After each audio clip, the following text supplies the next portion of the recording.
She wrote him a note before she died, not a note about herself, a note about him. "You will never find him," it read, according to authorities who discovered it in a Rockford, Illinois motel room. "He is somewhere safe and being cared for." 6-year-old Timothy Pitzen's own mother had taken him out of kindergarten 2 days earlier, telling the school there was a family emergency. She took him to a zoo. She took him to a water park. And then, somewhere along a stretch of rural Illinois highway, she apparently left him with someone before driving to a motel alone and taking her own life. 15 years later, Timothy Pitzen has never been found, and no one has ever definitively identified who, if anyone, his mother left him with. This is his story. This is Unsolved and Unforgotten. Tonight's case is unlike almost anything else in missing persons investigation. A mother who appears to have deliberately hidden her own son and died specifically to keep that secret. Everything in this episode is drawn from police statements, court records, and verified reporting through 2026. Timothy James Pitzen was born on October the 18th, 2004, in Aurora, Illinois, a western suburb of Chicago, in Kane County. He was the only child of James Pitzen and Amy Joan Marie Fry Pitzen. By the spring of 2011, he was 6 years old, described by those who knew him as extroverted, energetic, and playful, a happy kindergartner at Greenman Elementary School. James and Amy's marriage was, by that point, going through a difficult period. According to accounts James later gave to reporters, the couple had been arguing, and Amy had previously survived a suicide attempt and was taking medication for depression. Amy had been married and divorced 3 times before her marriage to James. None of this, on its own, struck anyone close to the family as a warning sign of what was about to happen. On Wednesday, May the 11th, 2011, James Pitzen dropped Timothy off at school as usual. Between 8 to 10 and 8:15 that morning, Amy arrived at Greenman Elementary and checked her son out of his kindergarten class, telling school staff there was a family emergency. There was no family emergency. Timothy would never return to that school. What followed was, according to investigators who pieced it together afterward from surveillance footage and receipts, a carefully constructed, multi-day trip that took mother and son across northern Illinois and into Wisconsin. At approximately 10 o'clock that same morning, Amy dropped her own vehicle off at an auto repair shop. An employee of the shop then drove Amy and Timothy to the Brookfield Zoo outside Chicago. Over the following 2 days, surveillance footage and witness accounts placed the pair at the Key Lime Cove Resort in Gurnee, Illinois, and then at the Kalahari Resort, a large indoor water park in Wisconsin Dells, Wisconsin. Investigators later concluded that this trip was very likely not spontaneous. According to case researchers who reviewed her records, Amy had taken at least 2 unexplained solo trips to a specific area of rural northwestern Illinois in the months before May of 2011. In February and March, trips her husband was unaware of at the time. She had also maintained a secret email account, registered under her maiden name since 2007, that her husband did not know existed. Investigators found nothing directly incriminating in the account's contents, but its existence, combined with the earlier unexplained trips, led detectives to believe Amy may have been planning what was about to happen for months. On the afternoon of Friday, May the 13th, 2011, security cameras at the Kalahari Resort captured Amy and Timothy checking out together. Timothy was seen carrying a Spider-Man backpack. That footage is the last confirmed image of Timothy Pitzen that has ever surfaced. Approximately 4 hours later, security footage from a grocery store in Winnebago, Illinois, a small town roughly 100 miles from Wisconsin Dells, captured Amy alone. Timothy was not with her. Investigators have spent more than 15 years trying to determine exactly what happened in the geography and time between those 2 pieces of footage, where Amy drove during those 4 hours, and where, if anywhere, she may have left her son along the way. Later that same day or the following morning, Amy checked into a motel in Rockford, Illinois. She was alone. On the morning of May the 13th, 2011, the same day she was last seen alive, Amy Fry Pitzen was found dead in her Rockford motel room, having taken her own life. Beside her, investigators found a handwritten note. According to authorities and reporting based on the note's contents, it stated that Timothy was safe, that he was with people who would care for him and love him, and that he would never be found.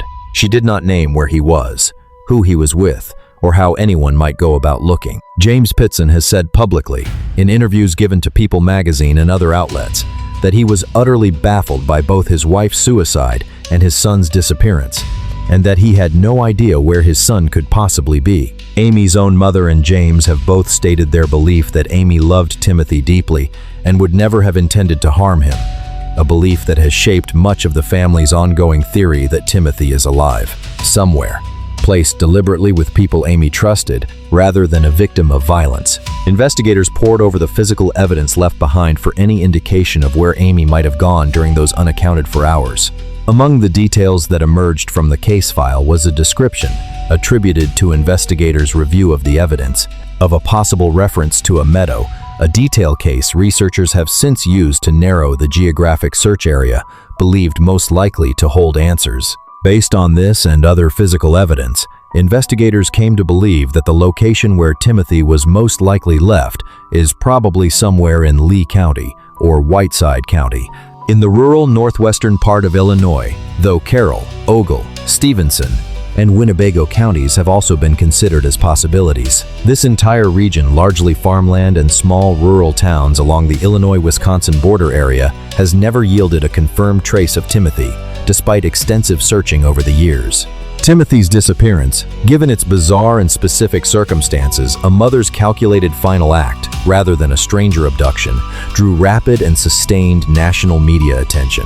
His case was featured on America's Most Wanted, and later on ABC's 20 over 20, generating tips from across the country for years afterward. The FBI's Chicago field office and the Aurora Police Department jointly maintained the investigation, periodically releasing updated age progression images of what Timothy might look like as he grew older, first at age 10, later at older ages still, each new image accompanied by renewed public appeals for information. None of these appeals, across more than a decade, produced a confirmed sighting or a substantiated tip that led investigators to Timothy himself. In April of 2019, nearly 8 years after Timothy vanished, the case appeared, for a brief and intensely publicized moment, to have reached its resolution. On April 3, 2019, a teenager was found wandering the streets of Newport, Kentucky, across the river from Cincinnati, Ohio. He told police he was Timmothy Pitzen, claiming he had escaped from 2 kidnappers who had held him captive for 7 years and sexually abused him, and that he had run across a bridge to reach safety. For a family that had waited 8 years without a single confirmed lead, the news spread with extraordinary speed. The claim did not hold up. The young man refused to be fingerprinted but agreed to a DNA test processed at the Hamilton County Coroner's Office.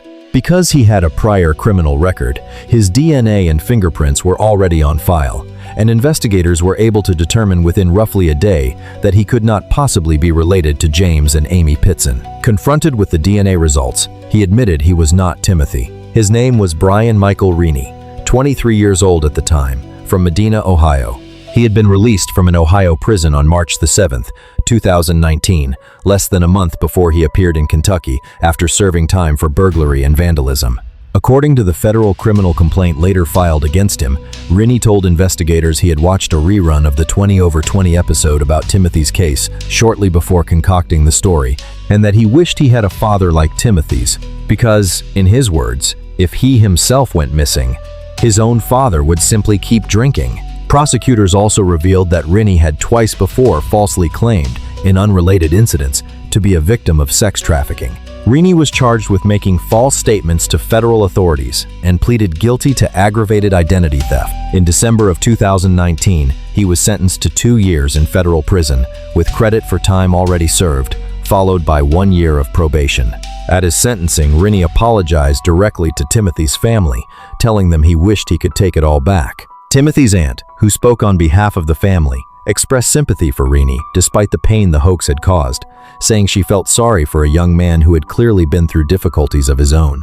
The hoax's brief window of hope, followed by its collapse, remains, for many who have followed this case for years, one of its most painful chapters, a reminder of just how much cases like Timothy's remain vulnerable to exploitation by people seeking attention, however troubled their own motives. In the years since the Reaney hoax, Timothy's family has continued to publicly hold on to the theory that Amy's note was literally true, that Timothy is alive, placed deliberately with people she trusted, rather than a victim of violence himself. Timothy's grandmother has spoken publicly, in interviews given in more recent years, about her belief that Timothy may be living within a closed religious community, cut off from outside media and unaware that anyone is searching for him.